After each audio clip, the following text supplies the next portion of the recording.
Hello. I wrote something. Okay, so I wanted to first start by talking about when you first started talking about sexuality. And I don't know if you've ever read Foucault's History of Sexuality, but I'm going to touch a little bit about it because I think it's really significant in this case. And so Foucault's History of Sexuality really comes out and says that throughout history that the history on sexuality is that we've become liberated because we talk about sex all the time, and we talk about our sexualities all the time. And he actually came out and said, well, not really, because talking about something, you are actually you are constricting in ways we can actually think about it, talk about it. The concepts that you can use are actually isolated because you're talking about it so much. And I think you touched upon that. And so, so talking about it actually regulates it. And then you said that here in the U.S., and that's done through mass media and so forth. And so, one of my questions is, so if talking about it leads to regulating it, then do we shut people's mouths? Do we tell people how to think about it or talk about it? Do we imprison people because they're talking about it in the ways that you don't like? So, and so you said that showing our bodies or talking too much about sex is oppressive. So let's go back now. And then if we choose to cover our bodies, if we choose not to talk about sexuality, you said that we think that sort of equates to viewing our body as dirty. And that shows that we are suppressing our sexuality. And that's another form of oppression. So we're going from, to extremes. And so, so if we're always going to be oppressed, either way, my question is, what is this medium that you speak of? Or what is this, utopic society that you want to reach? Because you think it's going to be ideal, because if a woman's body is an object, choosing to cover certain parts is oppression, choosing to unveil certain parts is oppression. I'm not really sure what you're trying to tell us or what revolution that you want to go on. And for a clarification, covering yourself is not a cultural symbol. It's a religious symbol. There's a huge difference in that, and I just wanted to point that out. And then also, you said that there are individual needs that we all have. Like, I have this individual need to cover my body because, my religious has created this social construct that I must appeal to, meaning I have a false self-consciousness. She wears a thong, so she has a false self-consciousness. Everybody in this room has a false self-consciousness except for you. I think that's ridiculous. Like, we are all oppressed, all our minds are, colonized except for yours. How do you speak outside of those concepts, as, Foucault would say? Like, there's power relations going on in our discourse. How are you outside of that discourse? Okay. How are you not oppressing? How are you not taking my religious symbol and giving it your meanings? Like, okay. Wait, I'm not done. Wait, hold on. Like, you're giving my religious symbol a meaning. Therefore, because you're thinking that way, that liberates me. But that way, that's a form of oppression, because you want to formulate what my religious symbol means. And you said that I want to cover my body so I'm not seen as an object. That's not true. Because if you look at anything about in Islam, well, we're all have to be under some certain, under certain structure, and to regulate society. So if Islam propagates this form of covering up, we also have a form of covering up for men. Men are not just going out to the society and they could be naked. We actually don't. They're supposed to be covered from like navel to knee. I don't know if you knew that, but we do. But I'm saying, wait, hold on. You know what? I do actually want to answer your questions, or else they're not serious. If we want to have a dialogue, I really have listened. But I'm saying, like, I'm talking about like these forms of power that you think. Okay, but here I'm going to answer. Okay, it's not. Okay, I'm not talking about. Let's be clear. Talking about sex is not what's oppressive.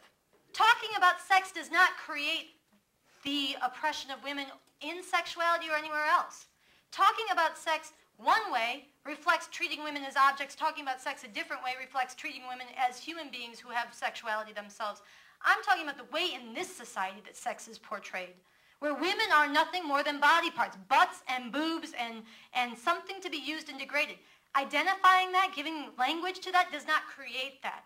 It's analyzing it. And now I could either be right or wrong. We could debate whether or not what I'm saying reflects reality. But I would argue, you go out in the world, you will see women are oppressed, and we better fucking talk about it. And we better be clear about it. And we better not half-step and pretend that naming it is what created it. No. And naming something else, or creating or pretending something else, or trying to reinvent the meaning of pornography and say, I wish it meant something else, or doing the same to the veil. I choose to make it mean something else does not make it mean something else. I didn't create the meaning of the veil. You said yourself you wear it for religious reasons. Well, that's because that religion gave it a reason that you did not make up. It was there before you were born. You grew into that world, and I'm going to finish on this. I grew into this world. How do I have a consciousness of some other way that it could be? Not because I'm not living in this world like everybody else, not because I think I'm better than other people, but because I've come to recognize some things about reality. I've become convinced through my engagement with and my study of the world that the world has not always been this way. That's a fact.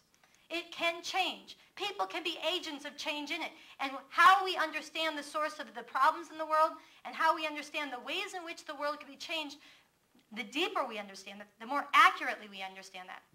Not because we make up words we like or we pretend that problems don't exist when we don't like them, but because we analyze the world as it actually is to understand how it got to be this way and to understand how it can be changed. Then we go out and we fight for what we know to be true.